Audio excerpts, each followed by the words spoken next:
Welcome to Let's Get Cookin' on New Orleans 102.3 WHIV. We honor independent voices. I'm Kid Chef Eliana, a cookbook author, foodie, and your show host. I'm happy to say this is my inaugural run of my new radio show, and we're streaming live on Facebook. So please comment and ask questions while we're on the air. Now, here's what's happening with me. I've had so much going on, and I love to share with you what's been shaking and baking this summer. So I was a keynoter at the Whole Schools Initiative, and I had a book signing, 2 breakout sessions, and an hour-and-a-half cooking demo. That was so much fun. Plus, I was at the Creole Tomato Fest, and I demonstrated my Creole Tomato Ratatouille. And I'm even starting my own spice company called Spice It Up, and my first line of spices will be my Creole seasoning. But now I'm excited to introduce my very first guest, Lori Gremillion of Magic Mike Spices. Hello. Hi.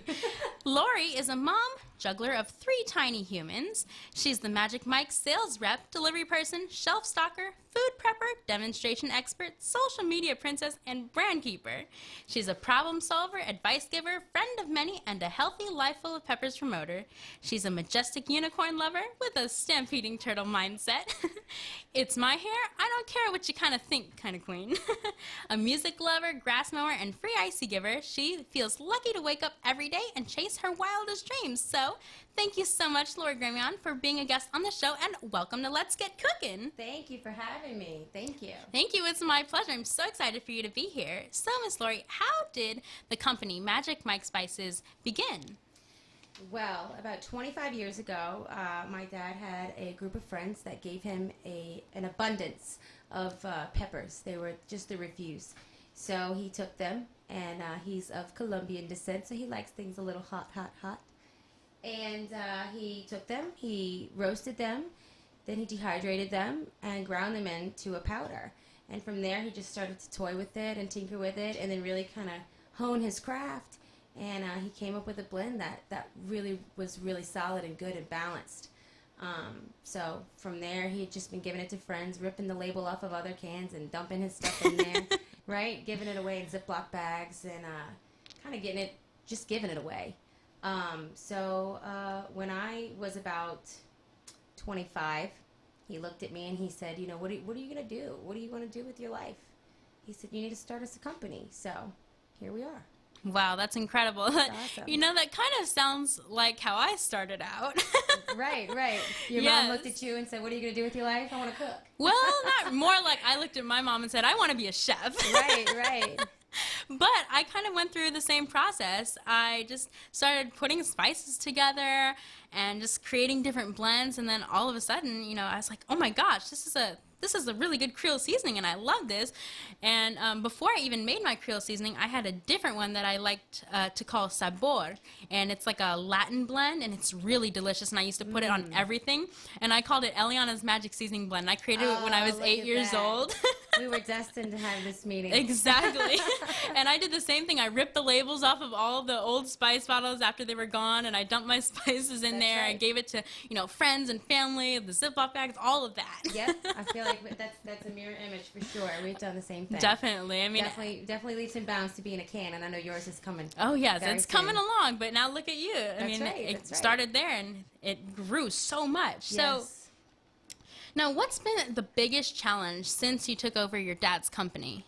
I think the most challenging things, I say things because it's many, you know, there's not really like a flashlight, or there's not really a guidebook or a trailblazer, you know, that you could follow in the footsteps of.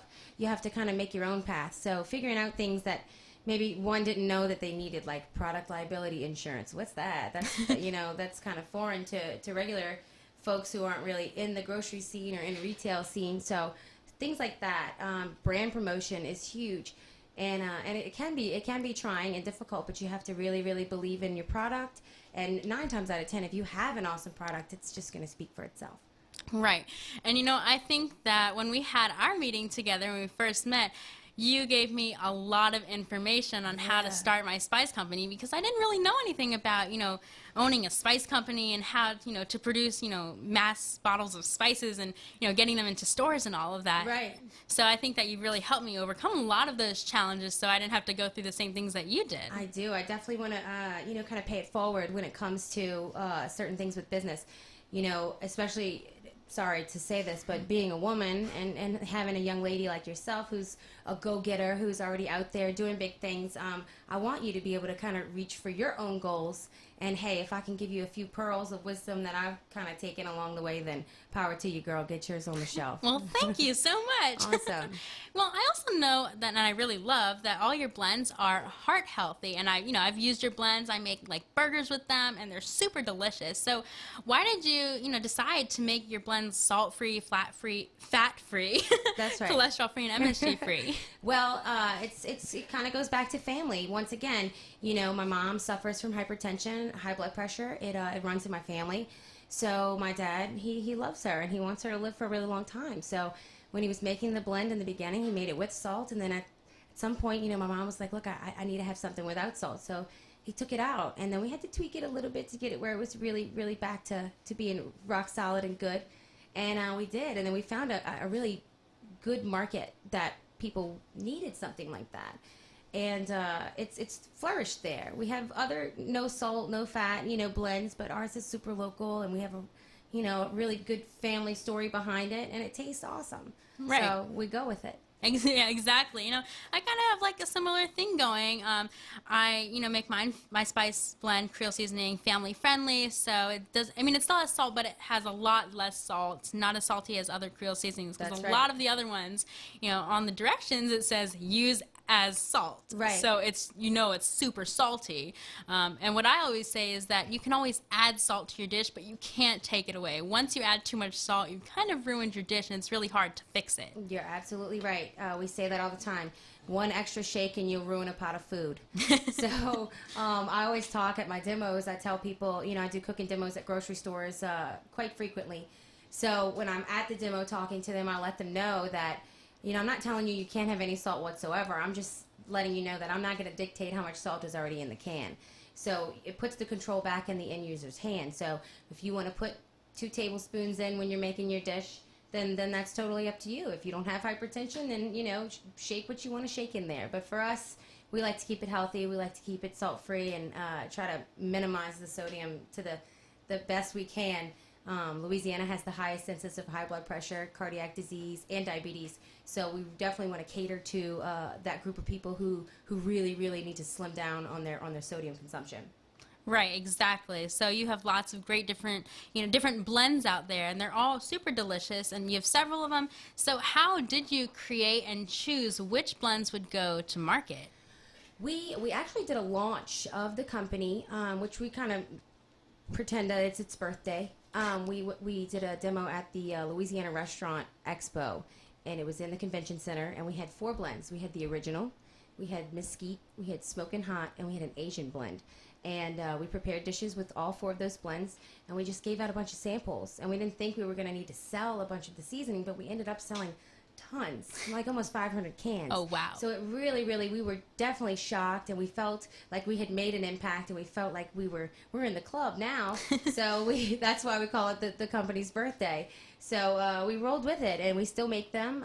The one that's in the grocery stores now is the original blend. It's kind of like the base function for everything else that we have. The mesquite is built on top of that, and then the smoking hot, on top of the original again, and the Asian as well. Asian has a real seafood kind of flavor, and my mom's allergic to seafood, so it's nice that we're able to kind of psych her taste buds out. So it's not seafood, but it tastes like it is. So we usually cook that with like some pork, because pork is really easy to pull those flavors. Yeah, maybe I need to get some of that seasoning, because as you know, my mom is allergic to seafood as well. That's right. We have all this in common. I know. It's just like, I'm like, I'm a younger version. A little mini me. That's all right. We'll train you up. We'll get you right. Yeah. Well, but those sound really great. And I think my next blend, I already have like this Latin blend, and my next one I really want to work on is an Asian blend. I've been talking about that, something that has like ginger and lemongrass and sesame seeds. Oh, they're so delicious. I love Asian flavor. I mean, I'm part Filipina, so I have Asian blood in me, and I love cooking Asian food. And so I just love putting all those spices in there. I think everyone else should get to taste that too. That's right. Yeah. I mean, especially being around here in New Orleans and Southeast Louisiana, you know, we're big fans of food. And anything you can do to make food taste incredible, but also keep people around a little bit longer to keep eating that food. You know, we live to eat. Let's live longer to eat longer. I think those are paths that we should definitely blaze. Right, definitely. And now I know that everyone knows you as the Spice Girl.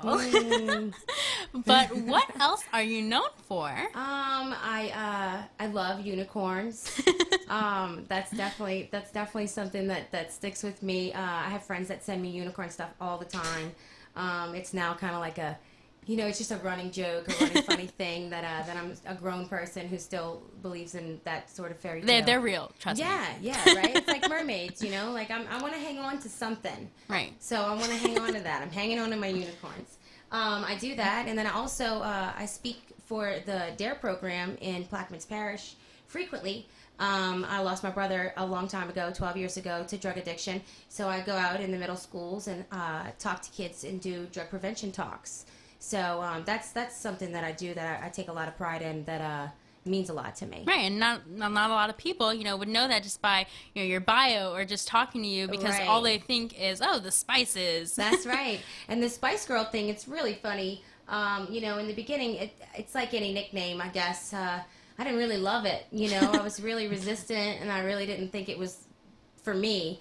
And then, you know, it never went away. So I said, you know, I'm going to go ahead and I'm going to embrace it. I'm going to claim it, and I'm going to make it mine. And I have loved my life so much more ever since I've claimed it.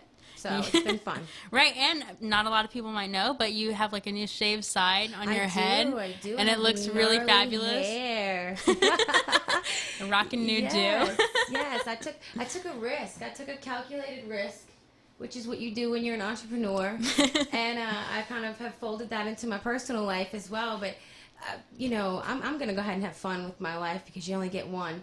So I'm living spicy. And if it means having really cool, crazy hair, then, hey, I'm going for it. Well, I love it. Thank you. Thank you. Maybe when you get a little older, your mom will let you do it, too. I'd have to think about it. I don't know if I want to shave my head. I mean, I know it'll grow back. Girl, in the summertime in New Orleans, it feels amazing. I bet it does. It really it's super does. hot here. It is. Well, if you're just now tuning in, I'm Kid Chef Eliana with Let's Get Cookin' on 102.3 WHIV. We honor independent voices. Right now, I'm interviewing Lori Gremillion of Magic Mike Spices. So now let's find out more about you personally, Miss Lori. Oh, okay. What's your favorite dish to cook, and what's your favorite dish to eat? I'm going to throw it back to, you know, my grandmother. She was somebody who definitely was an inspiration to my cooking. So chicken fricassee is probably my favorite food to cook. And she would make a really, really velvety broccoli and cheese alongside it. And it was way decadent. It was lots of Velveeta. But, I mean, like, as a child, I would, like, you know, that was, like, I would look forward to that. Going over there, man, chicken fricassee and broccoli and cheese. Like a last meal, that's it for me. Right. So I proudly carry on, and I cook it with the same love and, you know, kind of Cajun flair that she did, too. That sounds and of course, so delicious. I use Magic Mike's now. Right, that sounds so good. For me, it's tacos.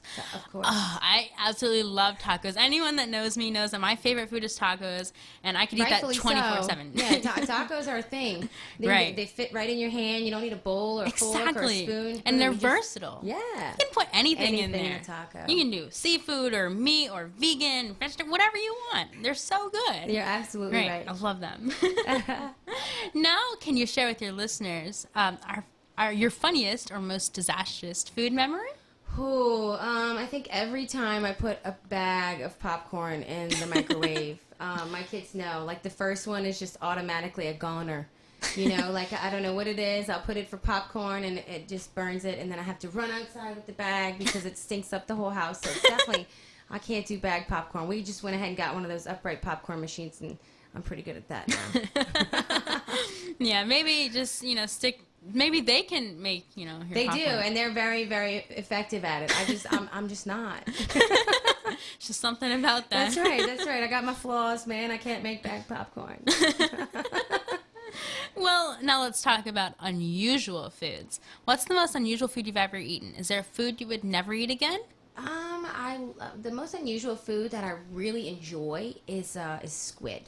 I really love some squid sushi, squid salad, fried squid. I love some squid. It's really, really delicious. And then, is there a funky food that I would not eat again? Not really. Even like smelly cheeses, I like those too. Me too. Well, I'm glad that you're not, picky. That's right. A lot of people can be really picky, and they don't want this, they don't want that, or they order something like, oh, can I get none of this, none of that, put this on the side. Yeah, if you're going to experience it, you got to take the whole trip. Oh, yeah, definitely. I'm the same way. I am very adventurous, and I love to eat everything, and I will try anything. Like, it could be the craziest combination, and I'll eat it. Hey, that's how you experience life, and especially if you visit other cultures and other areas of the world, period, you definitely get a glimpse into how they live and how they do things, because what they serve is part of their culture. So when you go to different countries, eat your way through. Yeah, that's definitely a good advice, because I love to plan my traveling around food. Like, I don't think there's any other way I would plan my traveling. Right? I'm like, who doesn't do that? It's always like, where's the best place to eat here? Or what's the best local food? And ask all the locals where to eat. That is when you get really good, authentic food, not like the touristy places. Right, yeah, not at the beach. You want to take the route, further in and ask the locals where are they getting their oysters. Oh, definitely. That's the ones you want to eat. Yeah, not the ones at the beach. And plus, sometimes they're really expensive up there. Yeah. I mean, that's because it's right on the beach. I want more. Right. But I love traveling and eating all this new food. Yeah. And whenever I go to, a new city, or even if I'm visiting somewhere again, I always say, what's a great place to go? Oh, maybe I can go to this place for breakfast. Oh, and then we can eat at this place for lunch. That's right. Oh, and then we're gonna have go with our friends to this place for dinner. It's just nonstop. You can map your trip and just drop little pins at all these suggested restaurants. You're like, okay, well we're gonna get there eventually. Right. I'm gonna be full and I'm gonna be satisfied. Exactly. That's awesome. So when you're not busy with your spice company, what's your favorite pastime? Oh, man. I love Snapchatting. Oh, so do I. Right? It's really fun. And I definitely like to be silly. I don't want to lose my, my inner child. I play with my kids a lot. I try to get really, really on their level with play. I hang out with my friends. I love to read. Oh, me too. Yeah. Reading is it's kind of a way to live 1,000 lives just with one. You can fall in love with characters and be sad about them, and so many things. You can go on all kind of adventures when you read a book. I agree. So, you fall in love with fictional characters, and then you're like, oh my gosh, I love this character, and then the author goes, sorry, they're gonna die. And then they die. And then you fell in love with them, and now you have to mourn them. Exactly. Yeah. It's like the pets when the tiny hamster dies, and you have to go out there and do the whole funeral. Like you feel like that at the end of the right. book. Oh, I want more. So what are you reading right now? Right now, I'm reading a couple books. One of the books that I'm reading is called The Tools. And it's more like a motivational book, and I wouldn't say self-help, but something along that line. And it teaches you ways to use things that you're afraid of as fuel. So where I'm at right now in my life, there's hurdles that you need to jump over. There's certain things that maybe you're nervous about, or you're scared about, or you're not comfortable doing. So it teaches you how to channel those things and take those nerves and make them into go-go juice. Right, that's awesome. I mean, I love reading, and I think right now I'm reading a book for school. It's called Shell Shaker. So that one's pretty good. I'm only a few chapters in, but I really love like mystery, sci-fi, and crime thrillers. Those are What always about good. Harry Potter? Of course, Harry Potter. I mean, yeah. Are you gonna go to? I'm totally a Potterhead. Of course, I'm a love Potterhead Harry as well. Potter. Everything Harry Potter. I mean, I went to Harry Potter World the summer that it opened. I'm so jealous of I you want to go right back. now. The butterbeer there is so amazing. Butterbeer. I need to have that. I need I know. that experience. I want to create like my own butterbeer. I want to find like a recipe that actually like tastes like the anybody I know, butterbeer. you would be the person that would succeed in that. So look, when you're ready to make your brew, I'm coming over. And Definitely. I want to drink butterbeer with you, and maybe we'll like throw spells around.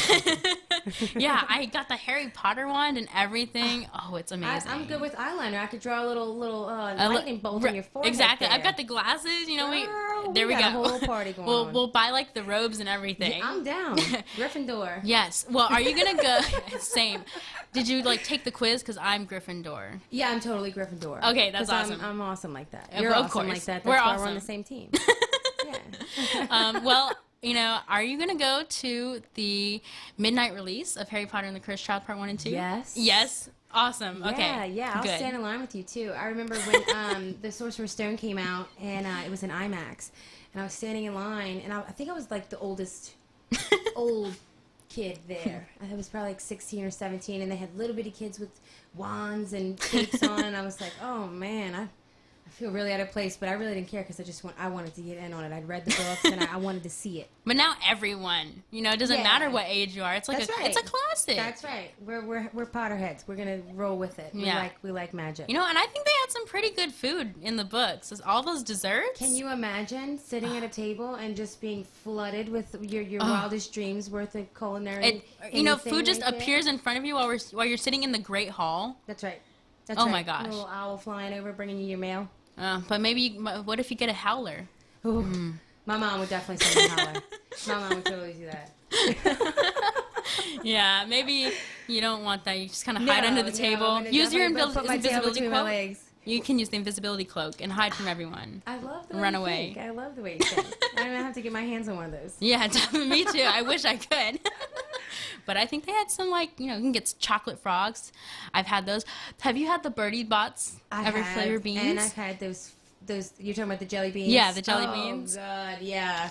Yeah, and I've even done the other contests with my kids when they taste like sour milk Yeah, a booger. it's kind of like you either get Mud. delicious watermelon or you get, like, a booger. That's right. That's right. Like, I don't want to know what a booger tastes like, but... Yeah, no. No, Pretty and I definitely gross. don't want to eat mud. That's not... Right. Yeah, I'm good. How did they, like, just decide, oh, this is what vomit... I mean... I think they probably had a team of kids, you know, that were like, yeah, we're going to do this for you. And then they mixed all the funky flavors, you know, into one batch. And you're like, which one is the most horrendous, disgusting jelly bean? And then, boom, that's your vomit winner.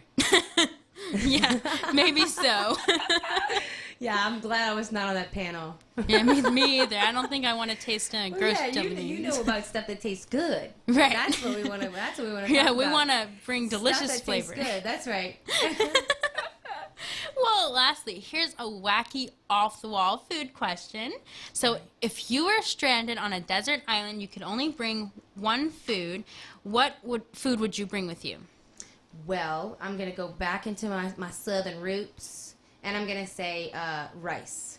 Oh. Rice is ridiculously versatile. And if I was on an island, man, you could coconut rice. I catch me some fish, some octopus, maybe get me a little spear. You know, I would definitely live off the land, but with rice, you could do so much. I could even make rice milk.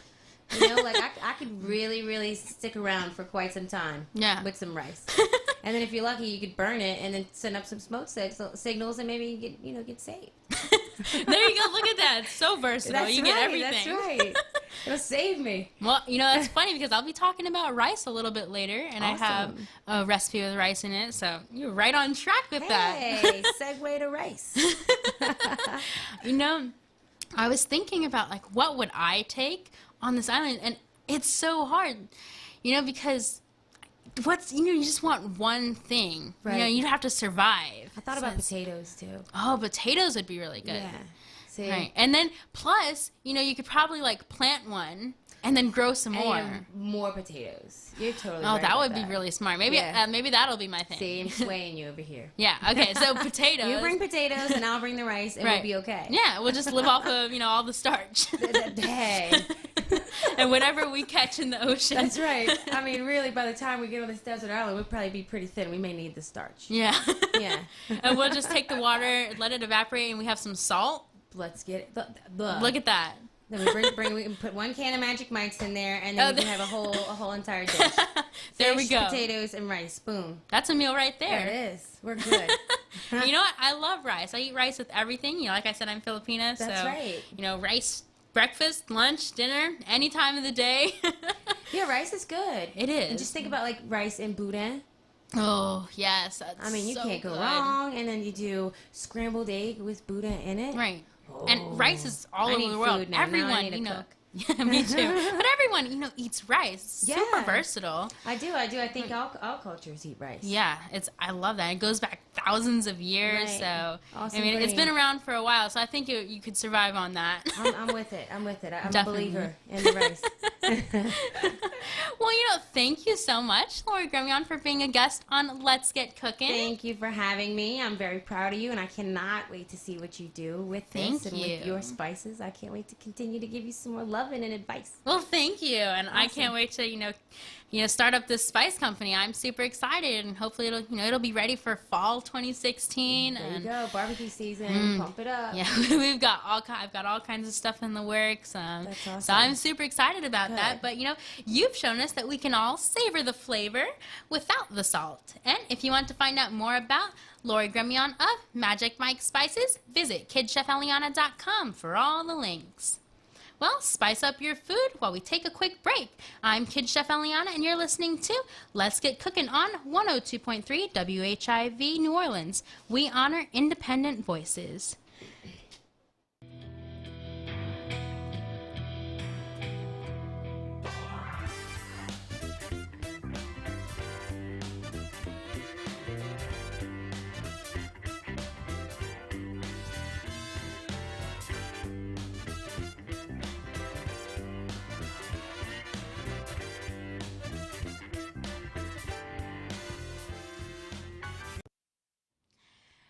Well, it's time for Global Food 411, and I will give you an update on new food trends, cool cooking info, and the occasional strange food story from around the world. So, a new app called Food Connect will help restaurants, caterers, and event venues coordinate the donation of any excess food. So they'll be launching the app next week to help redistribute the food waste from the Democratic National Convention. The Bangsar Village 2 Starbucks in Malaysia will be the first Starbucks in collaboration with the Society Interpreters for the Deaf. The store will provide employment opportunities for deaf partners, employees, and they will cater to both deaf and hearing people, but they want to bring awareness to the value that people with disabilities bring to the workplace. And people will be able to order in sign language or write down their order on paper. On another note, little funnier, some Starbucks baristas are purposely putting your order stickers over the Starbucks logo on your cup just to mess up your Instagram or your Snapchat picture. So I thought that was pretty funny. So now, when you Snapchat or your Instagram, you're like, oh man, you can't see I'm at Starbucks. Well, it's clear you're at Starbucks. You've got that double chocolate chip frap. That's my favorite. And of course, by now, you've probably heard of the Pokemon Go craze. And kids and adults alike are trying to catch them all. Maybe even myself, I don't know. Well, some of the restaurants have actually become what are called gyms, where people who are level 5 or above can battle against each other and take control of the gym. And some restaurants are profiting off of the players that come into their restaurant, and they have like different specials that they'll serve them, and I thought that was cool. But others are not so happy and are banning people from playing the game inside of their restaurant. But, whatever floats your boat. And that's the Global Food 411. Now, it's time for the Local Food 411, where I'll tell you all about what's happening right here in our city. So, as you know, it can get pretty hot here in New Orleans, definitely in the 90s most of the time. And it's not that dry heat, dry desert heat. It's more of that really humid heat where, like your legs stick to your chair and then, your hair sticks to your face because you're sweating a lot and you're trying to fan yourself, but it doesn't really help. And then the AC is not working and you're just kind of dying and you're just like, oh my gosh, please help me. Well, yeah, it's that kind of heat. But, to combat the heat and to cool off, I'm going to tell you where to get some of the best Sno-Balls this summer right here in our city, New Orleans. So, if you don't know what Sno-Balls are like snow cones. So they're shaved ice. It's not really fine shaved ice, but it's more of a coarser shaved ice, and they put all different kinds of syrups over the shaved ice, and you can get all different kinds of flavors. And my favorite flavor, or my favorite Sno-Ball to get, is a half watermelon, half cotton candy with condensed milk, and it is so, so delicious. I could eat that every single day and never get tired of that. So yummy. And so all of these Sno-Ball places are not in any type of ranking. I just thought that they're very delicious Sno-Ball places. So we have Hanson's Snow Bliss on Chapatulas. And Hanson's, I've eaten there before, and they actually do have like fans and like AC inside, like if you're waiting. But most of the time the line's really long, so it goes out of the door and then you have to wait maybe like 15 minutes in the heat. But I think it's totally worth it because their Sno-Balls are delicious. I really like, I think it's a lavender honey Sno-Ball flavor, and it's so good. And of course, condensed milk. I always have to have condensed milk. But they're really, really delicious. And they have, the simple, regular flavors, but then they also have the really delicious gourmet flavors like lavender honey and amaretto cream and stuff like that. Then there's Imperial Woodpecker Sno-Balls on Magazine, Boku Juice on Ferret, and they do organic Sno-Balls, so I thought that was awesome. There's Plum Street Sno-Balls, and of course, Plum Street Sno-Balls is very delicious. And what's cool about Plum Street is that they serve their Sno-Balls in a Chinese takeout box. So you get your Sno-Ball little Chinese takeout box and, the plastic underneath, and you can just walk around and eat that, and, it's not going to drip all over the sides and everything. It just catches it, and I think those are really yummy. Then there's Pandora Sno-Balls on North Carrollton, Ike Sno-Balls on City Park Avenue, and of course, West Bank represent, woo, that's me. There is the Cold Spot on Barataria in Marrero. That is one of my favorite places to get a Sno-Ball on the West Bank, and that's just really, really yummy. Well, that's your Local Food 411. Hey Kid Foodies, I'd love to hear from you. Tweet me, I'm at Kid Chef Eliana. Send me your questions and ideas and we'll connect. I'm also Eliana Cooks fan page on Facebook. On Instagram and Pinterest, I'm Kid Chef Eliana, so you know where to find me. You're listening to Let's Get Cookin' with Kid Chef Eliana on New Orleans 102.3 WHIV. We honor independent voices. It's time for Figure Out This Food. I have a game on my Facebook page called Figure Out This Food. I post a close-up of a food item, and the first 3 guesses get a shout-out here. So congratulations to Randy Zelinka for guessing rice. Well, let's talk about rice. Rice is the seed of the grass species. Now, I'm probably going to butcher this, but it's Oryza sativa, which is Asian rice, or Oryza glaberrima, African rice. And rice, like I said earlier, is one of the oldest known foods that's widely eaten today, and it was eaten all the way back in 5000 BC. 90% of the world's rice is actually produced and consumed in Asia alone. Rice grains come in 3 different types: short, medium, and long. And there are over 40,000 varieties of rice. And some of my favorites are jasmine rice and arborio rice. Those are delicious. So It's time for Creative Cuisine. This is my recipe for Vegan Jambalaya. Now, although I am not vegan, my sister is vegan, and I know many people that are either vegan or vegetarian, and even meat lovers love my vegan jambalaya. So I actually decided to come up with this recipe when I was going to a potluck where most of the people there were vegetarian or vegan. And I decided to do this, and it was so good, and everyone raved about it. Even people who said, I don't really, normally like vegan food, but this is really delicious, and went back for seconds and thirds. So, ingredients. 2 tablespoons of olive oil, a cup of Trinity, which is a chopped mix of 1 bell pepper, 1 onion, and 2 stalks of celery, 2 cloves of garlic chopped, a pound of tofurkey andouille sausage cut into half-inch rounds, 8 ounces of chicken seitan cubed, 1 cup of canned diced tomatoes, a cup of water, a tablespoon of Creole seasoning, 1 cup of long grain white rice, and a tablespoon of green onions chopped.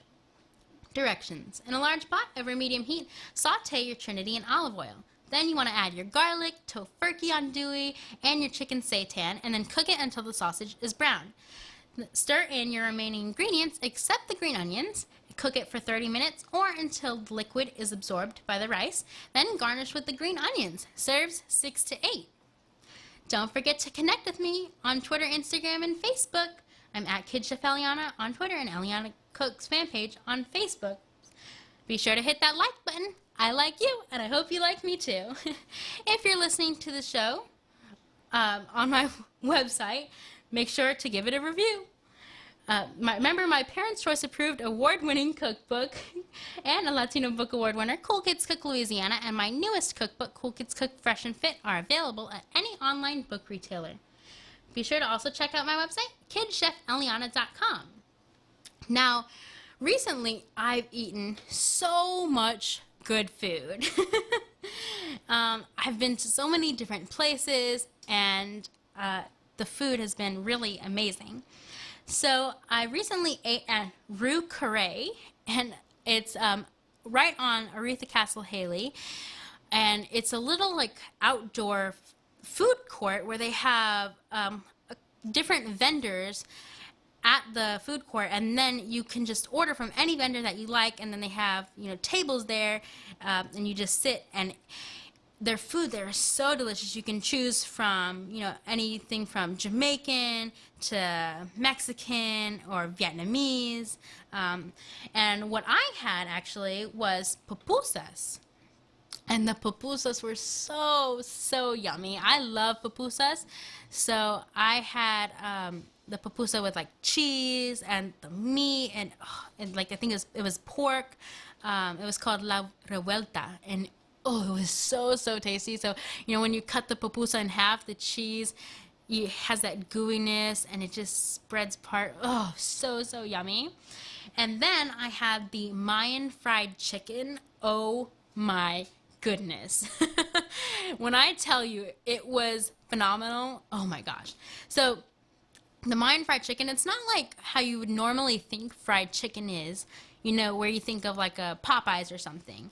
It's totally different. It's fried, but the outside almost looks like it's been covered in barbecue sauce, but it's not barbecue sauce, but that's the color of it. And it's so delicious, and it's super duper crispy and moist and amazing. And then they have pickled cabbage and red onions on top. And then they serve it with a little sour cream and fried plantains on the side. I mean, how can you go wrong with that? That is awesome. And I also had horchata, and I love horchata. It's so good. And of course, horchata is made with rice. And everything just seems to be with rice nowadays. And horchata is just so delicious. I love it. You got your rice drink, got the cinnamon and sugar, and it's so yummy. And then another time that I went there, I had this ramen bowl that was really good, and it had the pork inside. It's just really delicious. And then another place that I went to was Namise. And Namise is a Vietnamese restaurant, and I ate a beef debris bao. So yummy. So I love bao, and if you don't know, bao is like a Vietnamese taco. So it's a steamed bun, and it's cut in half, and then they fill it with all kinds of different things. So, of course, like I said, I had the beef debris, and it was so yummy, and it had like the carrots and like pickled carrots and daikon and cabbage on top, and it's so good. And then, I don't know if I'm saying this right, but they had the pho quoc wings. I must be really into wings and like chicken lately and fried stuff. Well, I mean, I think everyone loves fried stuff here in New Orleans, but those were really delicious. And then I recently went to Baton Rouge, and I went to Coyote Blues. So it's a Mexican restaurant, and I ate a smoked duck quesadilla, and that was delicious. And not only did it had the smoked duck and the cheese all there, but it had like this dipping sauce with it. It was like a peach and or I think it was like a peach blueberry chipotle dipping sauce. So you dip that with the smoked duck quesadilla, and it's like heaven in your mouth. I mean, that sounds so good. I also went to the Cheesy Cajun. So I had never been there before, but my mom wanted to take me there because she said it was really good. And I think I'd actually gotten like leftovers from her before, but I never actually went to the restaurant. So it's of course I always get like the leftovers brought home, and I'm like super hungry, and I'm just like, oh, this is really good. And I didn't actually go to the restaurant. But this time I got to go, and I had a weird combination that was really good. It was Boudin stuffed French toast. Oh my gosh. Oh, it was so good. And I would have never thought to put Boudin and French toast together, but now I'm inspired to like go home and make my own. It's so delicious. And they put the Steen's cane syrup over it. So it's got the French toast and then the Boudin right in between, and then another piece of French toast on top, like a little sandwich with the blueberries and Steen's cane syrup. Oh my gosh, that's so good. I ate the whole thing. Plus, we also had the fried cheese curds, with a little ranch dipping sauce. That was off the charts. And I recently made some fried rice, but it wasn't like a regular fried rice. I kind of used what was in my pantry. It really is. It's the rice today. I totally didn't plan this today. I swear it wasn't all about rice, but it just happens to be. But I just kind of threw the fried rice together with just stuff that was in the pantry and the fridge. The only meat I really had was Italian sausage. So I did Italian sausage fried rice, and I squeezed out all the Italian sausage out of the casing and broke it up, and then just kind of browned that, and then after I did that, just put soy sauce and I love it, sesame oil and ginger and lemongrass and garlic, sesame seeds, so delicious. And I also made some creamed spinach that was delicious. It was super duper simple, but it just, sometimes simple is the best. I also made a spicy stir-fried bok choy, and I love bok choy. And it was actually baby bok choy. And baby bok choy is one of my favorites. It's really good.